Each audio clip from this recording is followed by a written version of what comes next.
नमस्कार, स्वागत करती हूँ आपका डीवी न्यूज में। चलिए तो आज फिर से देश दुनिया की खास खबरों की ओर आपको ले चलती हूँ। बताते हैं 2023 की सबसे अहम राजनयिक घटनाओं में से एक चीन के राष्ट्रपति शी जिनपिंग की अमेरिका की यात्रा रही है। जिनपिंग का दौरा अहम इसलिए है क्योंकि उन्होंने और अमेरिका के राष्ट्रपति जो बाइडेन ने 4 घंटे अकेले में बातचीत की। अमेरिका और चीन में बढ़ रही तख्तियों को कम करने के इरादे से दोनों नेताओं के बीच कई मुद्दों पर चर्चा हुई है। चलिए आइए तो आपको समझाते हैं कि आखिर शी जिनपिंग 6 साल बाद तानाशाह बताए जाने के बावजूद अचानक अमेरिका क्यों पहुंच गए।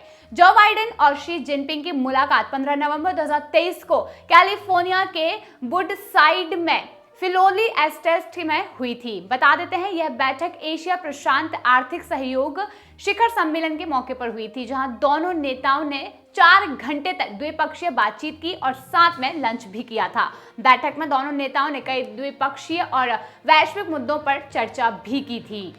बताते चले नॉर्दर्न इराक के सोरेन में एक बड़ा हादसा हो गया है। सोरेन यूनिवर्सिटी के हॉस्टल में भीषण आग लग गई है। इस हादसे में 14 छात्रों की मौत हो गई है, जबकि कई घायल हो गए हैं। स्थानीय मीडिया रिपोर्ट के मुताबिक यह हादसा शुक्रवार की रात 8:15 पर हुआ। हालांकि घटना के कुछ घंटे बाद ही आग पर काबू पा लिया गया, लेकिन यह हादसा कैसे हुआ और क्यों हुआ, इसकी जानकारी फिलहाल सामने नहीं आई है।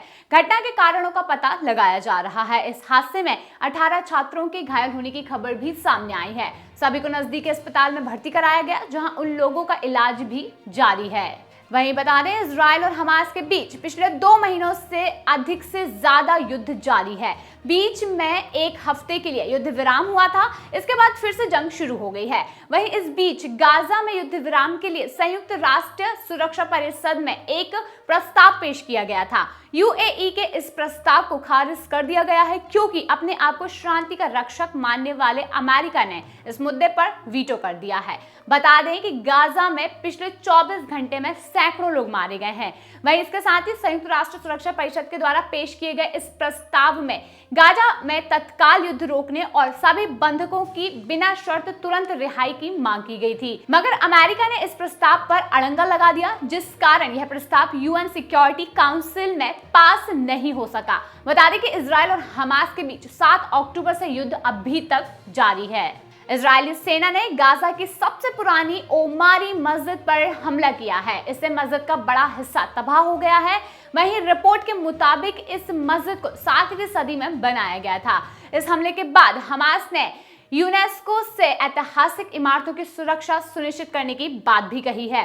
बताते चलें जंग में अब तक 104 मस्जिदें तबाह हो चुकी हैं। वहीं इजरायली सैनिक शैज़या शहर में स्कूल के अंदर हमास आतंकियों से भिड़े हैं, जहां पर सेना को क्लासरूम के नीचे सुरंग मिली है, जिसके बाद सभी लोग चौंकन्ने हो गए हैं।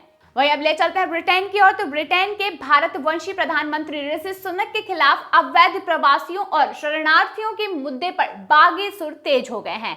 सत्तारूढ़ कंजर्वेटिव पार्टी के 3 बड़े नेता पूर्व पीएम लिज ट्रस, पूर्व गृह मंत्री सुएला ब्रेवरमैन और पूर्व मंत्री रॉबर्ट जेनीरिक सुनक के खिलाफ तख्ता पलट की साजिश रच रहे हैं।